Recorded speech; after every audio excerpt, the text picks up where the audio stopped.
नमस्कार मित्रांनो, स्वागत आहे परत एकदा तुमच्या आवडत्या चॅनल टीचरमध्ये। तर अन्न नागरी पुरवठा ग्राहक संरक्षण विभाग यांनी आपला जो निकाल आहे तो घोषित केलेला आहे आणि डॉक्युमेंट्स व्हेरिफिकेशन करता कोणते डॉक्युमेंट्स लागणार आहे त्याची यादी आपल्याकडे आहे।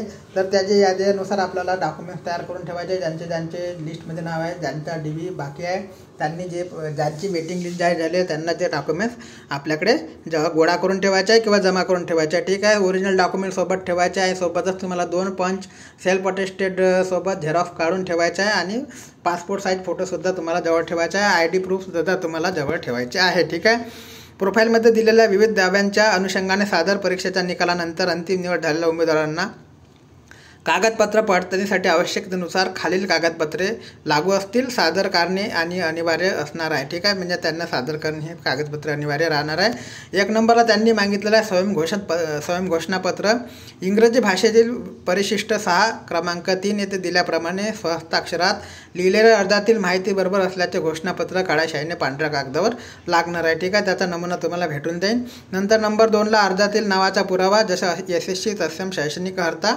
तुमच्या 10वीच्या मार्कशीटवर जसे नाव असेल त्याचा पुरावा तुम्हाला लागणार आहे। तुम्हाला 10वीचा मार्कशीट तुम्हाला इथे लागणार आहे। ठीक आहे, वयाच्या पुराव्यामध्ये तुम्हाला सक्षम प्राधिकरण दिलेला जन्माचा दाखला म्हणजे बर्थ सर्टिफिकेट किंवा शाळा सोडल्याचा दाखला TC ज्याला आपण म्हणतो, माध्यमिक SSC परीक्षा उत्तीर्ण प्रमाणपत्र म्हणजे मार्कशीट किंवा डिप्लोमा, वय व अधिवासाबाबत शासनाकडे सक्षम प्राधिकरण दिलेले प्रमाणपत्र, डोमिसाईल याच्यापैकी एक कोणतेही चालणार आहे। ठीक आहे, जर एवढेही असेल तर चांगलीच गोष्ट आहे। नंतर आहे मित्रांनो 4 शैक्षणिक अर्हता पुरावा म्हणजे पदवी।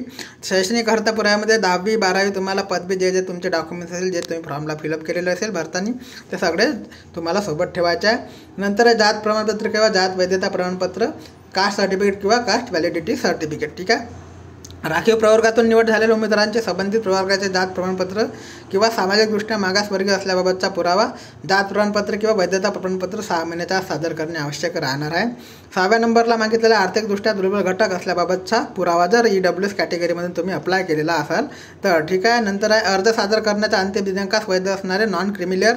तर नॉन क्रिमिलियर भरपूर लोकांना मित्रांनो हे असते की नॉन क्रिमिलियर कोणत्या वर्षाचं चालेल, तर आर्थिक वर्षाचा नॉन क्रिमिलियर पाहिजे आणि अर्ज जे सादर करतो आपण त्याच्या लास्ट डेटपर्यंत ते व्हॅलिड असायला हवे। ठीक आहे, याच्यानंतर दिव्यांग आरक्षणाकरता पात्र असल्याचा पुरावा, दिव्यांगातून तुम्ही जर फॉर्म टाकला असेल तर त्याचा पात्र असल्याचा पुरावा तुम्हाला मागण्यात आलेला आहे। नंतर आहे माजी सैनिक आरक्षणाकरता पात्र असल्याचा पुरावासुद्धा तुम्हाला याच्यामध्ये लागणार आहे, जर तुम्ही माजी सैनिकाचं रिझर्वेशन घेऊ इच्छिता तर। ठीक आहे, याच्यानंतर आहे खेळाडू आरक्षणाकरता पात्र असल्याचा पुरावा, जर तुम्ही स्पोर्ट पर्सनमधून लाभ घेऊ इच्छिता तर तुम्हाला त्याचा पुरावा असणे आवश्यक आहे। प्रकल्पग्रस्त आरक्षणाकरता पात्र असल्याचा पुरावा, प्रकल्पग्रस्तातून तुम्ही फॉर्म टाकला असेल तर त्याचा पुरावा लागणार आहे। भूकंपग्रस्त आरक्षणातील पात्र असल्याचा पुरावा, तुम्ही जर भूकंपग्रस्त असाल आणि त्यांचं आरक्षण घेऊ इच्छिता तर तुम्हाला त्याचा पुरावा लागणार आहे। ठीक आहे, 13 नंबर आहे मित्रांनो पदवीधर अंशकालीन कर्मचारी आरक्षणाकरता पात्र असल्याचा पुरावा, जर पदवीधर अंशकालीन उमेदवाराचा तुम्हाला लाभ घ्यायचा असेल तर याच्याकरता हे प्रमाणपत्र आवश्यक आहे। अनाथ आरक्षणाकरता पात्र असल्याचा पुरावा, अनाथातून तुम्ही फॉर्म भरला असेल तर तुम्हाला अनाथाचा पुरावा असणे आवश्यक आहे। नंतर राखीव महिला, मागासवर्गीय, आर्थिक दुर्बल घटक, खेळाडू, माजी सैनिक, प्रकल्पग्रस्त, भूकंपग्रस्त, अंशकालीन पदवीधर कर्मचारी, अनाथ आरक्षणाचा दावा केल्याचा अधिवास प्रमाणपत्र तुम्हाला, जर याच्या सगळ्यात तुम्हाला कोणत्याही याच्यातून आरक्षण घ्यायचं असेल तर त्याचं कागद तुम्हाला त्याचं प्रमाणपत्र असणे आवश्यक आहे। विवाहित स्त्रियांच्या नावात बदल झाल्याचा पुरावा, त्याच्यामध्ये विवाहित स्त्रिया असाल तुमच्या नावात बदल झाला असेल तुम्हाला याच्यामध्ये जो मॅरेज सर्टिफिकेट आहे ते सुद्धा चालू शकते। याच्यानंतर SSC नावात बदल झाल्याचा पुरावा, SSCच्या नावात तुम्ही बदल केला असेल त्याच्याकरता सक्षम प्राधिकरणाने जो अधिकारी असेल त्यांनी दिलेला पुरावा लागणार आहे। मराठी भाषेचा ज्ञान असल्याचा पुरावा तुम्हाला लागणार आहे। नंतर आहे महाराष्ट्र राज्याचा आदिवासी असल्याबाबतचं डोमिसाईल सर्टिफिकेट, लहान कुटुंबाचे प्रतिज्ञापत्र आणि नंतर आहे MSCIT सक्षम प्रमाणपत्र, शासन निर्णय, सामान्य प्रशासन विभाग क्रमांक याच्यानुसार नमूद असलेलं प्रमाणपत्र तुम्हाला लागणार आहे। नंतर आहे मित्रांनो विहित वयोमर्यादेतील शासकीय निमशासकीय सेवेतील कर्मचाऱ्यांनी त्यांच्या कार्यालय प्रमुखाच्या परवानगीने विहित मार्गाने विहित मुदतीत अधिकृत संकेतस्थळावर ऑनलाईन अर्ज भरता वेळेस व पूर्व परवानगीचे प्रत उमेदवाराकडे असणे आवश्यक आहे व ती उमेदवारांची निवड झाल्यास छानबीनच्या वेळी सादर करणे आवश्यक राहणार आहे। म्हणजे जे ऑलरेडी कर्मचारी शासन सेवेत असतील त्यांना NOC जी लागते ती NOC त्यांच्याकडे असणे आवश्यक आहे।